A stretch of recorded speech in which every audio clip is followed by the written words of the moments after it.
네, 안녕하세요 여러분, 반갑습니다. 저는 투영면에서 에듀케이션 매니저로 일하고 있는 류치드입니다. 저번 시간에는 이제 저희가 1월 시험 LSAT 후기에 대한 영상이었습니다. 그래서 1월 LSAT을 통해서 이제 얼씨가 기준이 될 것이라는 것이 명확해졌고 컨디셔널 리스닝 연습을 잘 하셔야 한다는 점을 강조했었습니다. 이번 시간에는 이제 열흘 전에 있었던 2월 LSAT 시험에 대한 후기를 설명해 드리고자 합니다.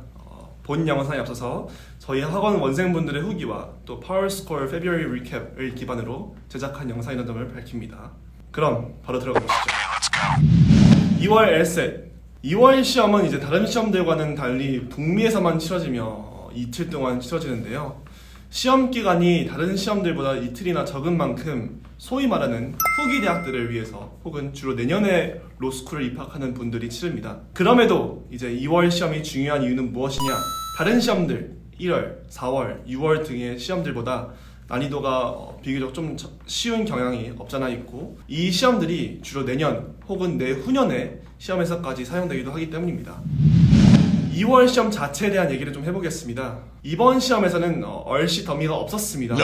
이 점 때문에 얼씨가 2번 나올 거라고 예상하셨던 분들은 좀 당황하셨을 수도 있습니다. 허나 시험을 치르신 분들에 따르면 오히려 얼씨가 LR보다 쉬웠을 뿐더러 하나밖에 나오지 않았기 때문에 마음 편하게 좀 시험을 치르신 분들도 계신다고 합니다. 시험에서 나왔던 내용들은 이제 2023년 9월에 나왔던 본문과 비슷한 내용의 문제들이 나왔다고 합니다. Electricity, Afrobeat, Expert Witnesses and Juries 등이 나왔는데요. 개인적으로 Expert Witnesses and Juries는 러합에 있는 PT 중에 있는 거로도 기억을 합니다. 반면에 이제 이번 시험의 에럴은 주로 기존 PT에서의 70번에서 80번대 PT와 비슷하게 나왔다고 합니다. 70에서 80번대 PT는 파워스코어 크리스탈볼에서도 수없이 강조하고 또 저도 기존 영상들에서 강조했었던 만큼 그 중요성이 막중합니다. 왜냐? 최근의 시험들과 문제 유형들도 되게 비슷하고 문제 난이도의 배열도 PT 1번부터 94번까지의 PT 중에서 제일 고르게 있기 때문에 학생분들께서 연습하실 때 실전과 제일 비슷한 느낌을 받을 수 있기 때문입니다. 이번 시험에서 한 가지 모호했던 점은 기존 시험들에서 정말 자주 나왔던 컨디셔널 리스닝이 포함되어 있는 형태의 문제들이 거의 나오지 않았다는 점입니다.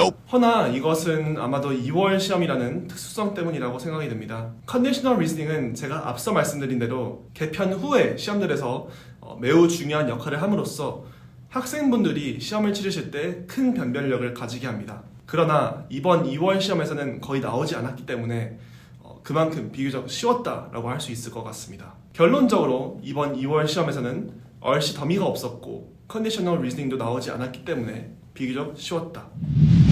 네, 오늘은 2월 시험 후기에 대한 영상이었는데요.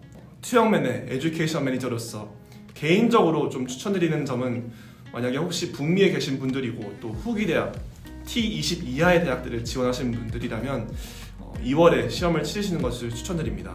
이 영상에서 말씀드린 것처럼 비교적 쉽기도 하고 또 다른 시험들은 20만 명이 치르는 반면에 이번에는 한 10,000명 남짓밖에 치르지 않았기 때문에 상대평가인 LSAT에서도 좀 더 높은 점수를 받을 수 있는 확률이 크기 때문입니다. 다음번에는 이제 얼씨를 어떻게 공부하는지 설명드리는 영상으로 찾아뵙겠습니다. 저희 투어맨은 언제나 여러분을 응원합니다. 감사합니다. 리처드였습니다.